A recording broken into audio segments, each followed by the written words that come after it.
पहुंच विहीन कहलाने वाले क्षेत्र अब विकास की राह पर।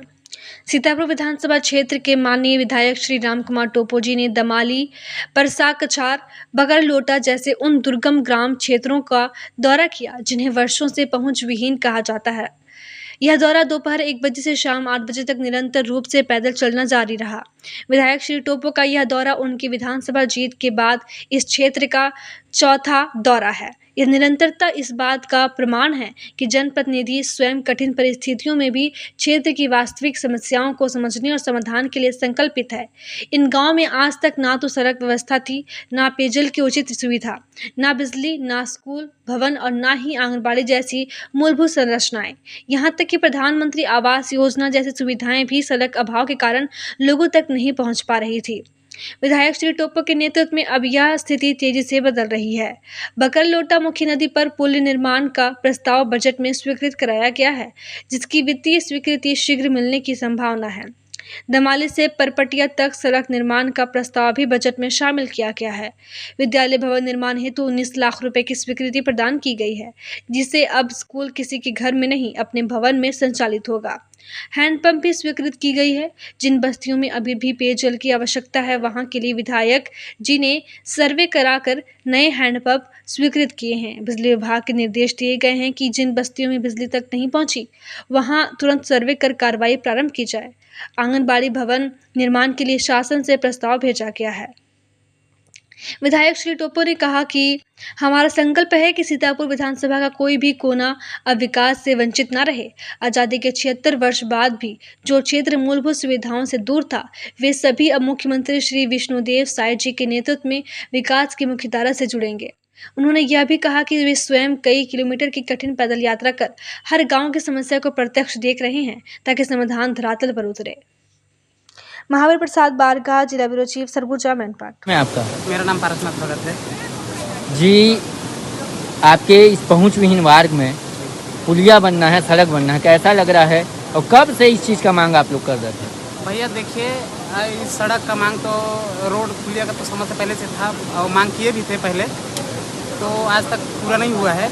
लेकिन आज हमारे माननीय राम कुमार टोपो जी, हमारे विधायक, आज पुलिया को बनवा रहे हैं, तो हमें बहुत अच्छा लग रहा है। और यहाँ पे बरसात के दिनों में यहाँ के बच्चे, स्कूली बच्चे और आते जाते थे तो उनको समस्या होता था, स्कूल नहीं जा पाते थे, रोड भी ठीक नहीं होता है, इसलिए आने जाने में दिक्कत होता था। और तो दूसरी बात यह है कि पेशेंट थे, उनको अगर हॉस्पिटल भी ले जाना है तो बहुत तकलीफ होता था और आने जाने में बहुत समस्या होता था। आज क्या कहना चाहेंगे आपके विधायक को कि उन्होंने आपकी मांग भी पूरी की है? अब हम उनका शुक्रिया अदा करना चाहेंगे कि आज हमारे यहाँ के लिए यहाँ काम किया है और हमारे यहाँ पुलिया का स्वीकृति के लिए किया है और पुलिया बनवा रहे हैं। बहुत अच्छा लग रहा है। महोदय, कल आप देर शाम तक क्षेत्र के भ्रमण पर थे, नवानगर परिक्षेत्र में।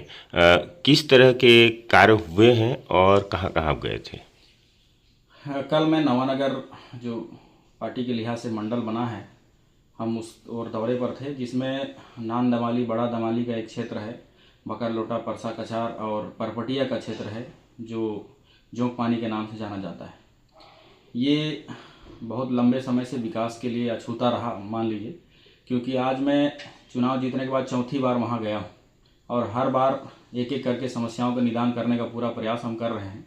और कल जब हम पहुँचे थे, दोपहर लगभग 2 बजे से लेके शाम 8 बजे रात तक वहाँ पैदल निरंतर चलते हुए हम लोग वहाँ से निकले। उस परिस्थिति को देखने से और गांव वालों का जिस हिसाब से शुरू से ही हमारे साथ जिस हिसाब से लगाव है कि वो खुल के अपनी समस्याओं को बताते भी हैं, और देखने से भी पता चलता है कि समस्याएं क्या हैं। सबसे बड़ा समस्या वहाँ का सड़कें नहीं होना, जिससे प्रधानमंत्री आवास स्वीकृत तो हुई है लेकिन मटेरियल नहीं पहुँच पा रहे हैं। स्कूल के भवन नहीं है, पानी पीने के लिए साधन नहीं है, ऐसे तमाम बुनियादी जो सुविधाएं हैं वहाँ बिल्कुल भी नहीं है, समझ लीजिए। लेकिन निरंतर वहाँ पर विकास की जो रास्ते हैं वो पहुँच रहे हैं। और अभी वहाँ की जो पुल है, लोटना नदी का पुल, वो स्वीकृति के अंतिम कगार पर है, वो स्वीकृति मिलेगी। सड़क जो है उनके लिए बजट में सम्मिलित किया गया है, वो भी फाइनल कगार पर है, वो भी स्वीकृति मिलने की बहुत जल्दी आशा है। और सबसे बड़ी बात कि स्कूल भवन नहीं था, स्कूल भवन के लिए 19 लाख की स्वीकृति हमने दिया है। और साथ ही साथ जितने भी मोहल्ले हैं वहाँ पेयजल की व्यवस्था के लिए हमने स्वीकृति दिया है। अभी वैकल्पिक रूप से जल्दी वहाँ पर बोरिंग किए जाएंगे ताकि उनको स्वच्छ पानी भी मिलेगा। बिजली के लिए नया सर्वे करने के लिए बिजली विभाग को कहा गया है, वो भी जल्द से जल्द अपना प्रक्रिया करके वहाँ पे ये तमाम बुनियादी सुविधाओं को पहुँचाने के लिए काम करेंगे।